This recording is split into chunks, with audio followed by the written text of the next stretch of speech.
Bienvenue dans cette présentation intitulée Formes pharmaceutiques alternatives et technologies de libération, optimisation de l'efficacité et de l'observance.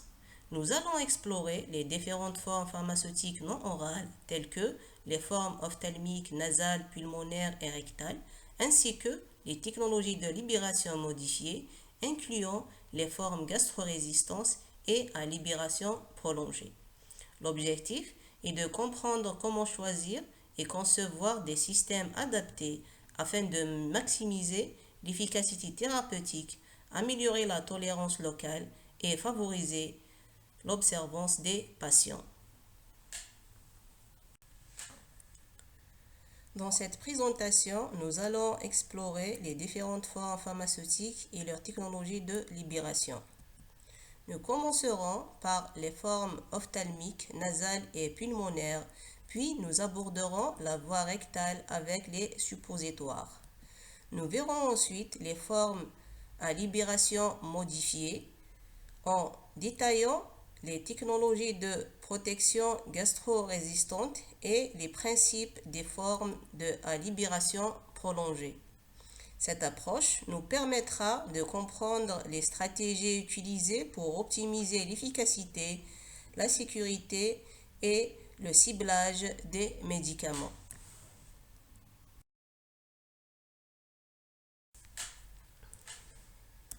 Les voies muqueuses constituent des alternatives intéressantes pour l'administration des médicaments, mais elles présentent des contraintes spécifiques, notamment en termes de tolérance locale et parfois de stérilité.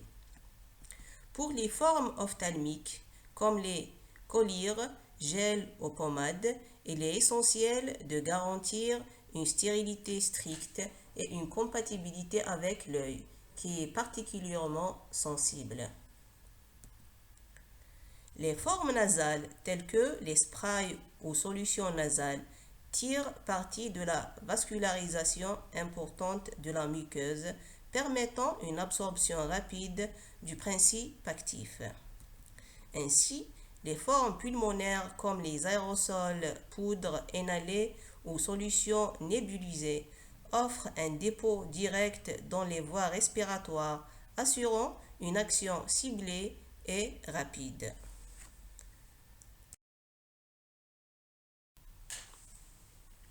La voie rectale constitue une alternative intéressante à la voie orale, particulièrement lorsque celle-ci est compromise ou mal tolérée.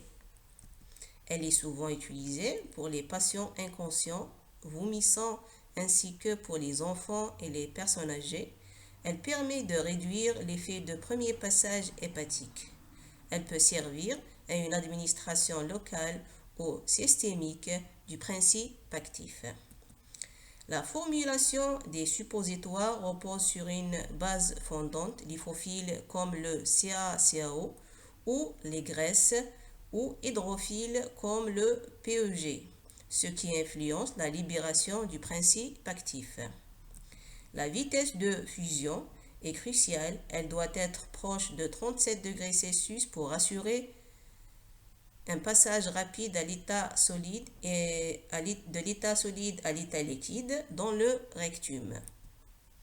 Enfin, la stabilité est essentielle avec une conservation à température ambiante contrôlée afin d'éviter la fusion prématurée ou la dégradation du principe actif.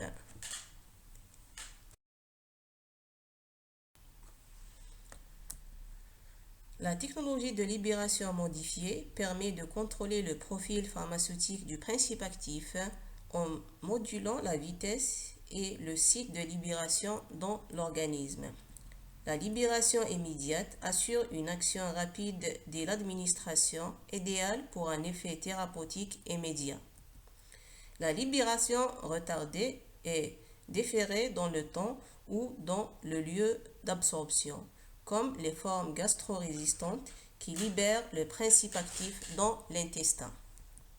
Enfin, la libération prolongée permet de maintenir les concentrations plasmatiques stables sur une durée étendue, réduisant ainsi la fréquence des prises et améliorant l'observance du traitement.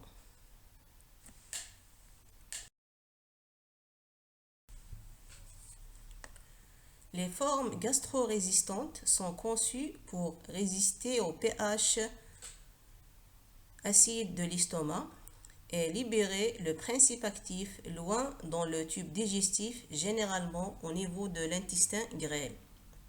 Elles permettent de protéger le principe actif contre la dégradation acide, ce qui est crucial pour des molécules sensibles comme certains antibiotiques, enzymes ou protéines thérapeutiques. Elles contribuent également à réduire l'irritation gastrique en évitant le contact direct du médicament avec la muqueuse de l'estomac. Cette technologie assure une libération ciblée, optimisant l'absorption là où les conditions sont les plus favorables. Un exemple concret est l'aspirine gastro-résistante qui préserve l'effet antiplaquettaire tout en minimisant les risques d'irritation gastrique.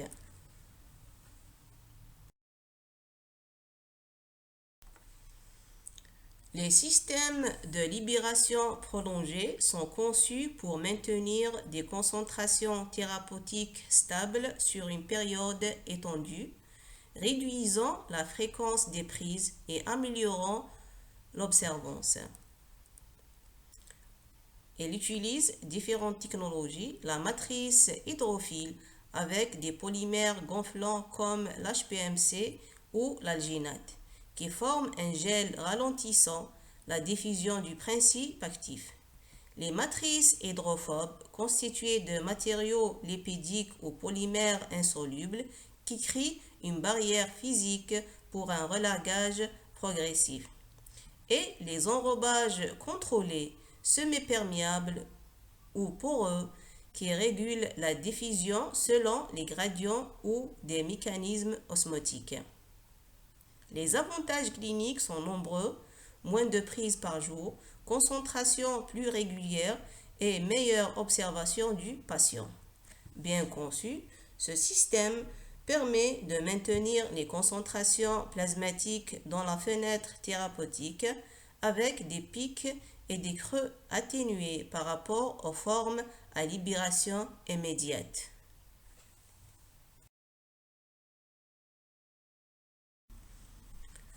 En conclusion, ces formes pharmaceutiques viennent compléter les formes orales classiques, permettant un ciblage local ou systémique via différentes muqueuses et en modulant la cinétique de libération du principe actif.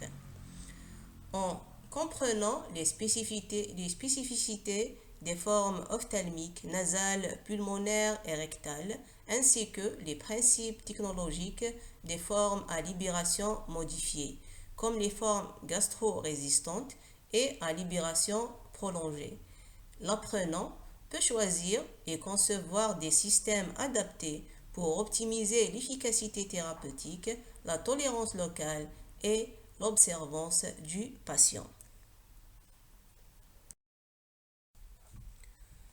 Par ce, je termine et merci de votre attention.